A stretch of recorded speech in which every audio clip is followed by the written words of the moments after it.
Srila Prabhupada's last 5 days. This document is a report of some of the details that occurred during the last 5 days of Srila Prabhupada's presence with us in Vrindavan, India. It is a diary which was written every day in Vrindavan at that time. It herewith is delivered as it was written down 38 years ago in 1977, with no additions. Indeed, even the original word misspellings are included, as they were written down at that time. 11th November 1977.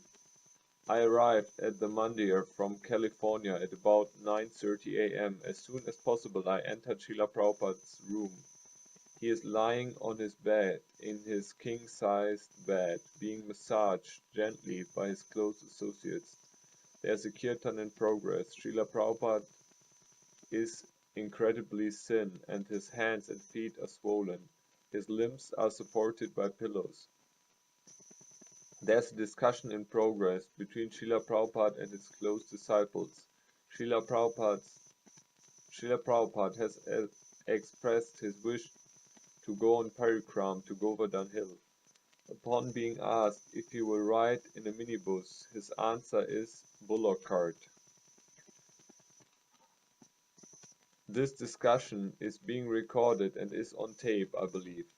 Tamal Krishna is writing down on a pad what Srila Prabhupada's desires are. Srila Prabhupada is so weak that the only parts of his body that he is moving are the lower parts of his arms, and then only barely. He at most pushes against a cover slightly or raises a hand as a signal.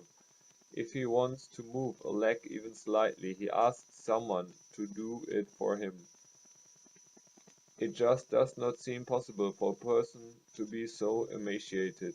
But there he is, our spiritual master, in his transcendental body that looks thinner than people who have been living under near starvation conditions. And in this unbelievably weakened condition, he is proposing to go down the road 20 miles in a bullock cart. What to speak of then circumambulating the hills, staying overnight, and then coming back the next day. Even in this unbelievable bodily condition, he remains our intrepid and enthusiastic, devotionally courageous spiritual leader. He certainly isn't going to let any kind of bodily condition stop him from going to Govardhan Hill for Govardhan Puja. We of course are all worried, but start making plans for the parikram. 12th November 1977. During the night at about 1 a.m. I re-enter the room. Srila Prabhupada is resting. Swarup Damodar, one of his personal servants, is tending closely to Srila Prabhupada. Shortly after I arrive, Swarup Damodar is relieved by Bhavananda Maharaj, who helps Srila Prabhupada turn over in bed. Bhavananda begins massaging Srila Prabhupada, and while Srila Prabhupada rests, the room is completely silent. We chant japa under our breaths. When Bhavananda comes close to help, Srila Prabhupada asks, "Who is it?" Later on I find out that some of Srila Prabhupada's associates have talked him out of going on the parikram, and he has agreed that we will go instead. The night is chilly. Today is Govardhan Puja. Later on in the morning the temple will be decorated. Kaviraj Shastriji, the doctor, comes in at 8 a.m. He takes Srila Prabhupada's pulse and states that the pulse is perfectly normal again. Kaviraj says that he has seen many patients, but never one with a body like Srila Prabhupada's. One day everything will seem to be in disorder, but the next day everything will be perfect again. Today there is no more high blood pressure either. Kaviraj says that he will have to go to Jaipur to get the ingredients for special medicine. He is sure that if Srila Prabhupada will continue to take the medicine when it becomes available, and one other thing I couldn't hear, then Srila Prabhupada will be well. Kirtan starts quietly, and most of us leave the room with Shastriji. At about 3:50 p.m. I entered the room. There are about 10 devotees singing a nice kirtan for Srila Prabhupada. Shortly thereafter, another devotee and I are given a chance to lead the kirtan. He is playing the harmonium and I accompany him with a pair of kartals. We sing continuously until 7 p.m. During this time, Srila Prabhupada asks to be seated up in bed. He not only sits up in bed but also accepts a portion of chudi noodles. He chews just a little bit of it, and after he is done, Upendra carefully distributes to us that which is left on the plate. Needless to say, the devotees in the room waste no time in honoring the Mahaprasad that has come right off the plate of the pure devotees. Srila Prabhupada is always giving to us, no matter what his apparent condition. Sunday, 13th November 1977. Upon entering the room at 1 a.m., I prostrate myself near the bed and offer obeisances to our spiritual master. The room is completely silent except for two sounds: the very faint sound of Srila Prabhupada's breath as he sleeps, and the slight rustle of Bhavananda's beads as he chants silently. There are 4 of us in the room: Srila Prabhupada, Bhavananda Maharaj, Giriraj, and myself. I take the opportunity to chant silently. Srila Prabhupada sleeps well for a while, but then he awakens. He begins to have more trouble with his body. Bhavananda does everything that he can, rearranging pillows, massaging, moving Srila Prabhupada, changing the blankets, but no matter what, Srila Prabhupada is still not doing well at all. Bhavananda gives the order to wake up Upendra. Upendra is here in no time and takes care of things nicely enough that Srila Prabhupada calms down and goes back to sleep. He sleeps well from 2 to 3 a.m. Then he wakes up again. For a while he is cold, but then the quilt which is put on is too heavy, and he asks that it be removed. He even pushes strongly against it.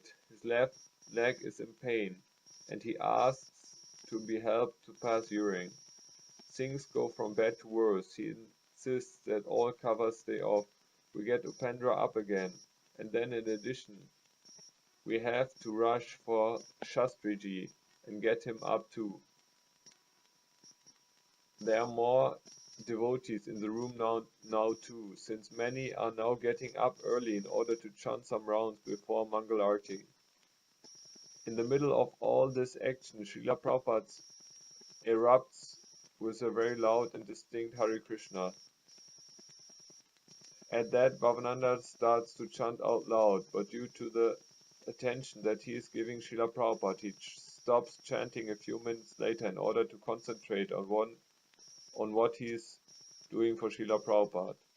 At that time, Srila Prabhupada again erupts with Hare Krishna, and Bhavananda chants even louder. 5 minutes later, another Hare Krishna from Srila Prabhupada. And at that point, Upendra turns around to us and says, "You may all chant japa out loud." Kaviraj takes the pulse, looks over Srila Prabhupada and then leaves. Srila Prabhupada becomes a little quieter. I left at 4:15 a.m. At 6:45 a.m. I re-enter the room. About 20 devotees are being led in a nice kirtan by Satsvarup Maharaj. Srila Prabhupada is now worse. Now he has a cold too. Now a cold on top of everything else. Srila Prabhupada's sister arrives, dressed all in white, and goes to the head of the bed to see her brother. She reaches out her hand to give him a long, consoling touch. She then proceeds to the foot of the bed, reaches under the covers, and touches his feet before she leaves. At about 8:30 a.m., I leave the room. At about 9 p.m., I re-enter Srila Prabhupada's room. There are about 15 to 20 devotees gathered around the bed, including Kaviraj and another elderly gentleman friend of Srila Prabhupada. Srila Prabhupada is being massaged on one leg, which looks like an oil of some kind, and a compress is being applied to the other leg. He doesn't seem to be doing well at all. Many devotees are staying and not leaving to take rest. At about 11:30 p. At about 10:30 p.m., He begins to sleep very well. He is on his left side and sleeping silently. By 11 p.m., there are only 4 disciples left in the room: Swarup Damodar, Jagadish Prabhu, a brahmachari who is reading under a lamp in the corner, and myself. Swarup Damodar is sitting quietly in the corner, keeping an eye on Gurudev. Jagadish is seated quietly against the wall. The brahmachari is reading. I am chanting Hare Krishna. At this point, the only sound in the room is Anand Acharya whispering the Hare Krishna mantra. The night is getting cold outside, and Swarup Damodar wants to stop a cold draft which is coming in on Srila Prabhupada by way of a French window near the bed, but it won't close, so I go outside and push while Swarup Damodar pushes from the inside. Somehow or other we manage to get it closed without waking up Gurudev. Later on at 11:40 p.m. Srila Prabhupada wakes and asks to be rolled from his left side onto his back. Swarup Damodar helps him roll over to his back, then gives him his medicine, and then fixes him up with a urinal. While he is being moved to his back, Srila Prabhupada's feet become uncovered, so I go over and tuck in Gurudev's lotus feet under the blankets. Monday, 14th November 1977. It is now 12:15 a.m. Gurudev is still sleeping soundly.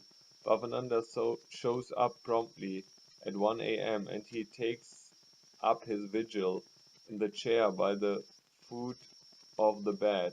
At this point, I take the opportunity to also go over close to the bed so that I can be closer to Srila Prabhupada while I chant the Maha Mantra very softly. For the next hour and a half I stand right there next to Gurudev, looking at his lovely head and face. He's resting so nicely, and for that hour and a half I can't see anything else. I stand in one spot and meditate upon his lotus face and head. Bhavananda gets up and goes over to sit by the far wall with some other devotees who have now begun to arrive in the early morning hours. It is now about 2 a.m. So somehow or other I am alone at the bed with Gurudev as I chant softly for him. Little do we suspect that this will be the last night that we will be able to be with our spiritual master by his bedside. It is now about 2:30 a.m. and insofar as there are more devotees in the room to keep Srila Prabhupada's company, I depart from the room. All glories to our inconceivably merciful and infinitely wonderful spiritual master. At about 10:15 in the morning, I am passing by the windows of Srila Prabhupada's room and hear a loud kirtan going on in the room. Due to the strength of the kirtan, I find myself thinking that now Srila Prabhupada is feeling better. But shortly later, one of the devotees tells me that his condition is as critical as ever. Again, at about 12 noon, I pass the window, and the kirtan is still good and strong. Prasadam today is at 1:15 p.m. And as we are taking prasadam, a server walks into the center of the prasadam room and says, I don't know how many of you have already heard about it, but Kaviraj had said that Srila Prabhupada has only 5 more hours in his body. At that announcement, I begin to gulp down the remaining prasadam on my plate, and then double time to Srila Prabhupada's room. I am afraid that the room will be so packed that I will be too late to get inside, but upon arriving, the room is about 1/3 filled with 25 to 30 devotees who are gathered close to the bed, chanting strongly. Our spiritual master is in what looks like a coma. He's not moving. His facial expression is like that of a trance. He's lying on his back, with his head tilted back and to the side. His lips are parted, but there is no movement, and his eyelids are closed down tightly. Gurudev's bed is a nice large bed. It is seizable enough that even though Gurudev is lying in the middle of it, there is plenty of room for several devotees to sit on the bed alongside of him. Pandra, Bhavananda Maharaj, and other close disciples of Srila Prabhupada are seated on the bed. Charudas, the president of the Berkeley Temple, is seated on the floor at the foot of the bed, massaging Srila Prabhupada gently. Tears are coming down his face, and he gently strokes the legs and feet of his spiritual master. Other devotees are crowding around all sides of the bed, getting as close as they can, and singing kirtan continuously. All Srila Prabhupada's personal servants are in attendance, and they have worried looks on their face. Bhakti Charu Maharaj, Upendra Das, Bhavananda Maharaj, Swarup Damodar Das. The room is starting to fill up as the word gets around the mandir about what Kaviraj has said. Everybody is now pouring into the room to chant for Srila Prabhupada. The brahmacharis, matajis, children from the Gurukul, sannyasis, visitors, and everybody. Hamza Dutta Maharaj sits on a corner of the bed down by Srila Prabhupada's feet and takes over the kirtan.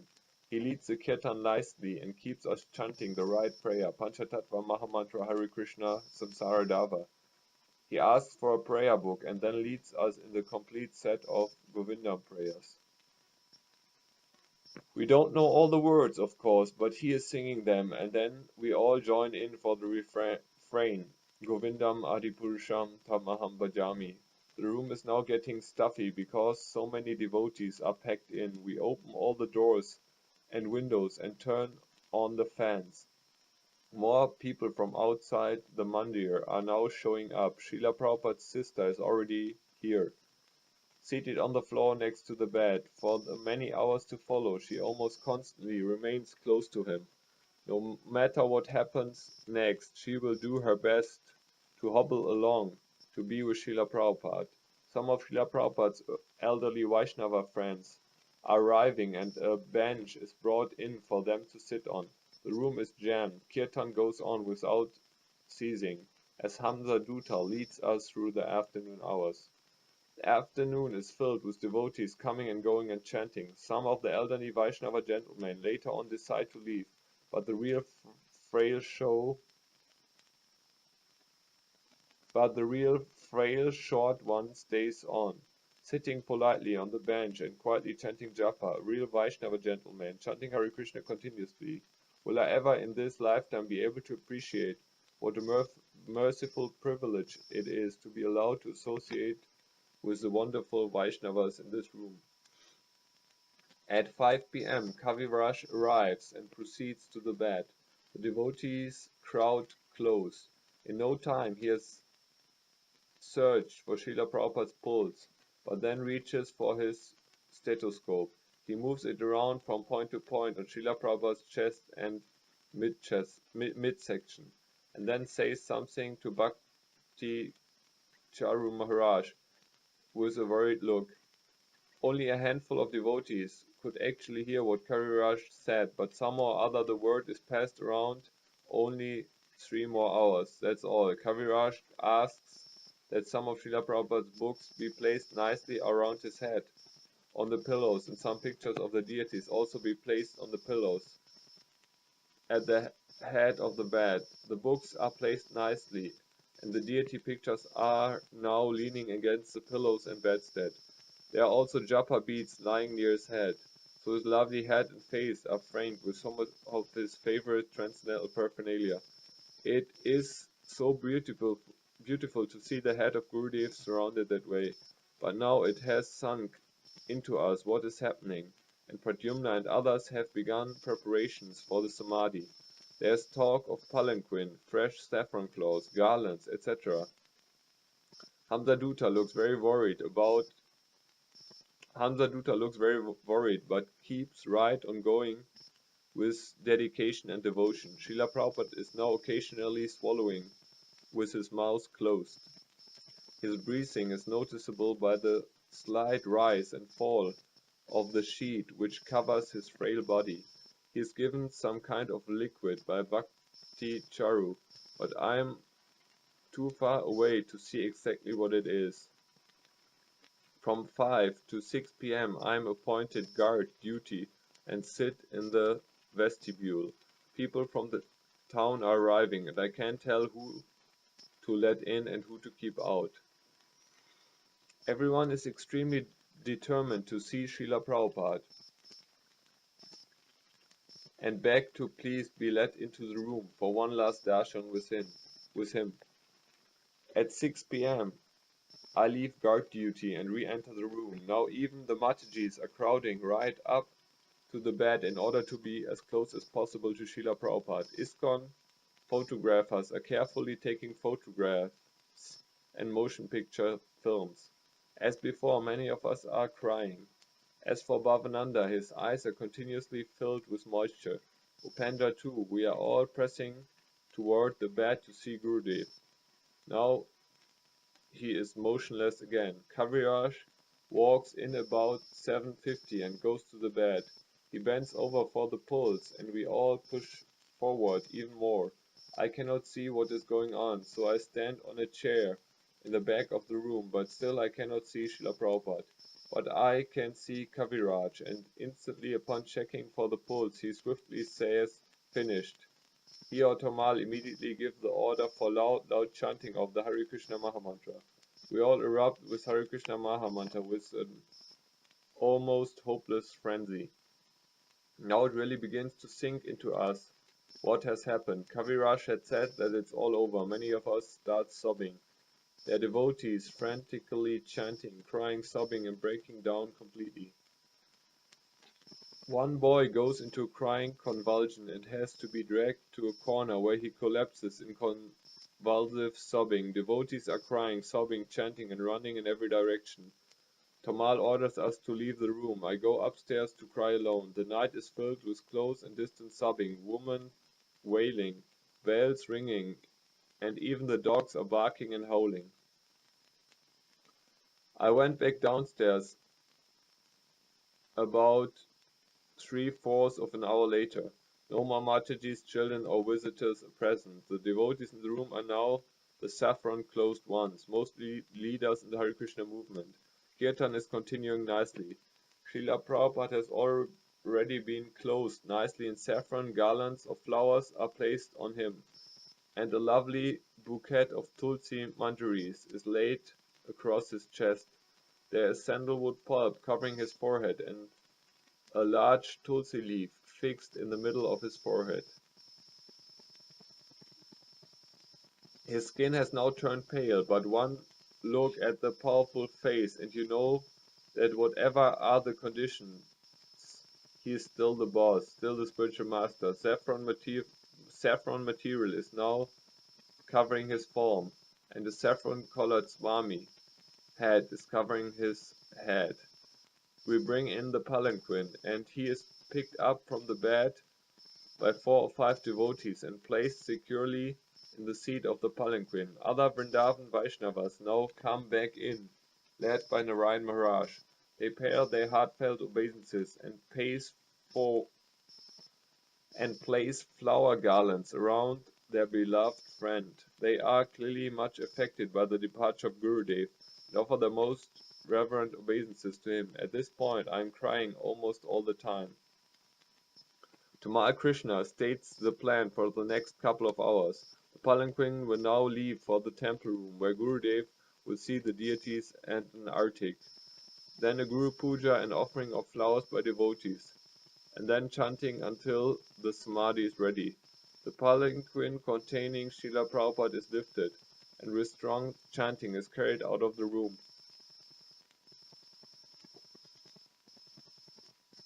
Srila Prabhupada in his palanquin is then taken around the outside of the Krishna Balaram temple 3 times. 3 times around the circumference of the temple building, with the devotees following and chanting. It is a joyous, happy kirtan, round and round the temple with Srila Prabhupada, and then he enters the temple as our transcendental leader to see the deities. First the palanquin is placed in front of Gauri Thai, with the devotees singing joyously for their Gurudev, on to Krishna Balaram, and then to Radha Krishna. The kirtan is strong and jubilant. Then the palanquin is lifted and Srila Prabhupada is taken around the inside of the temple, then outside, and then re-enters again and is placed before the Krishna Balaram deities for continued jubilant kirtan and dancing. The devotees are singing and dancing and circumambulating the palanquin. The devotees circle close to the palanquin and drink in the nectar of close darshan with Srila Prabhupada. We go around many times, circling closely. Now the palanquin is lifted and proceeds to the Vyasasan, where both palanquin and Gurudev are placed right on and in the Vyasasan. He is in his palanquin, which is on the blue velvet asana, with lion figures on both sides. Guru Puja begins. Omkar Das, Dasa Artik, while Hamza Dutta leads us in the rip-roaring kirtan. Really rip-roaring. After the Guru Puja, we prepare for the offering of flowers, marigolds, to Srila Prabhupada. The first devotees to offer flowers and obeisances to Srila Prabhupada are his sister, his Vrindavan friends, Tamal Krishna Maharaj, then Upendra Pratyumna, the ISKCON Swamis and temple presidents. Some of the Gaudiya Math offer garlands of flowers and decorative spiritual paraphernalia. We offer the marigolds by circling motion and then shower them on Srila Prabhupada. Then each devotee, after offering his flowers, prostrates himself before the Vyasasan. While this is going on, the Ryan Maharaj leads us in a very, very nice kirtan. He is leading us so very, very nicely, and from his leading chant one can appreciate how much he is devoted to Srila Prabhupada. After the man have offered flowers and obeisances, then the Matajis offer. At the end, Tamal announces that the townspeople of Vrindavan have requested to please let them have darshan once more with Srila Prabhupada. So now, instead of proceeding directly to the Samadhi, Srila Prabhupada will wait in the Vyasasan during the night and then proceed to the 7 temples of Vrindavan in the morning. After the parikram of Vrindavan in the morning, he will return for Samadhi. We are ordered by Tamal to stay up all night with Gurudev for continuous kirtan. Srila Prabhupada is now being fanned by Chamara while the kirtan goes on. It is now 12:30 a.m., 15th November 1977. The kirtan goes on and the night time is beginning to get very cold. By 1:30 a.m. the population in the temple room is beginning to thin out, and there are only a few of us who are actually doing kirtan. There are about 20 to 30 devotees in the temple room, but many are chanting japa. I'm beginning to get tired myself, so I quickly dash upstairs for a cold shower and then dash back to the kirtan. At about 2 a.m. the air has become penetratingly cold. 4 or 5 of the younger Indian ISKCON devotees and myself are now clustered together up close to the Vyasasan in order to keep the kirtan going strong.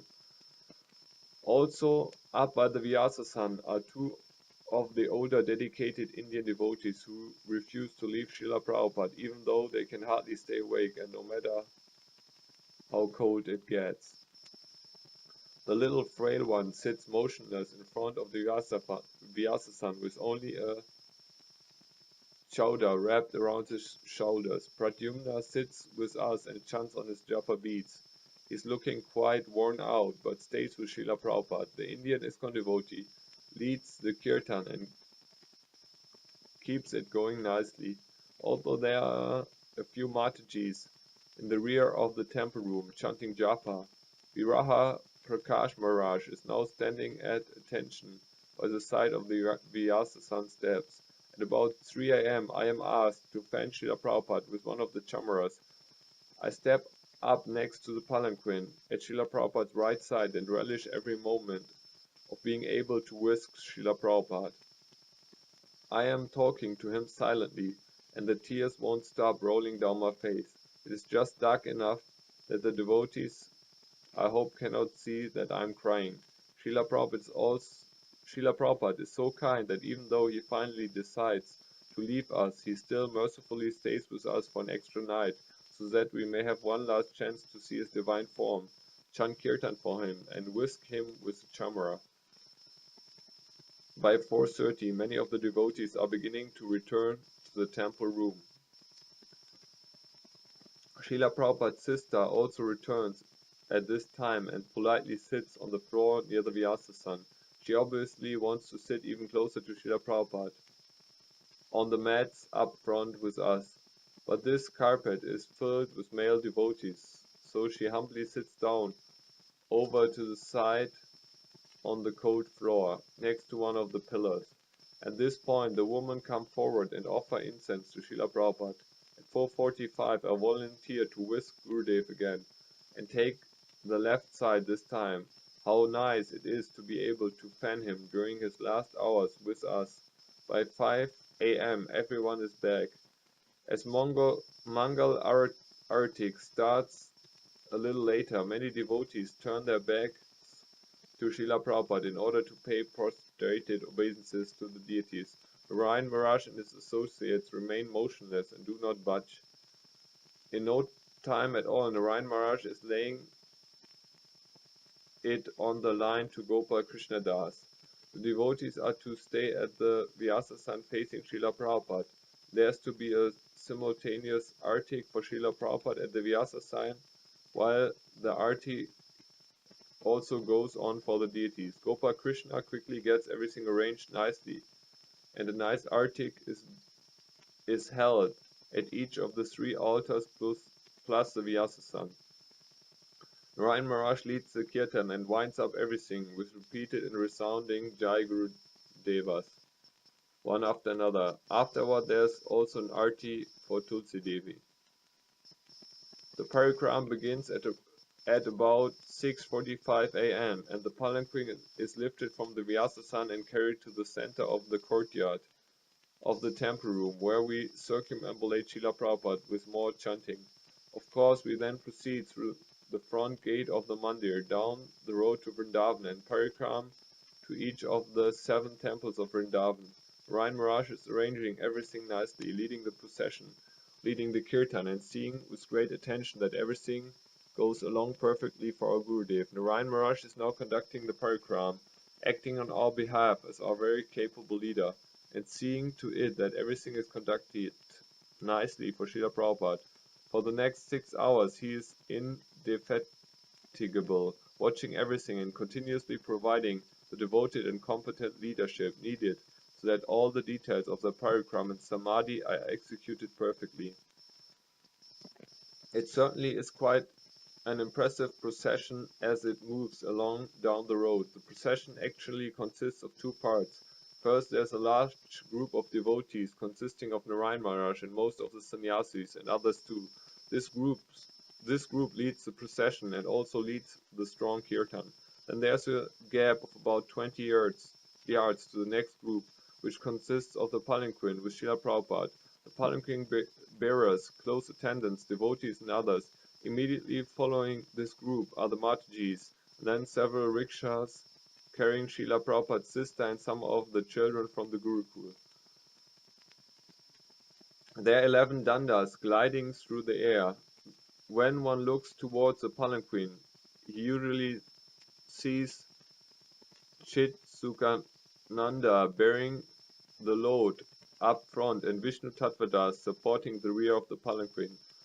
Although they are from time to time temporarily relieved, these 2 boys are seen carrying the heavy palanquin for most of the procession, and it is indeed heavy. Some boys who try to carry it cannot even get the carrying bar up to their shoulders so that it can move, and as a result are not able to share in his mercy. For the entire procession, Bhavananda Maharaj is inseparable from Srila Prabhupada's side. Tamal Krishna is also there at the palanquin, taking part of this part of the procession and giving the directions and leadership to the second group of the devotees. From time to time, the going gets a little rough. At this, there's anxiety written all over Upendra's face, because there isn't much that he can do about it. Nevertheless, Srila Prabhupada and his devotees sail through the streets of Vrindavan. The streets are lined with people shouting Hari Bol, Hare Krishna, Jai Gurudev. Families are coming out on the rooftops to see the procession, and the townsfolk of Vrindavan, young and old, are paying standing obeisances to Srila Prabhupada. We stop in front of each of the temples, and there are resounding Jai Gurudevs. At one point on the road, not too far from the mandir, there's a young woman standing at the side of the road watching the procession go by.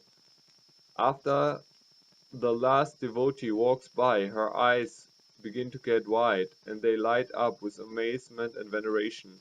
She follows the procession down the road with her eyes, and then turns and walks to the center of the road. She bends down with hands outstretched, palms down, she rubs her hands in a circular motion in the dust. Lifting her hands, she then again in circular motion smears the dust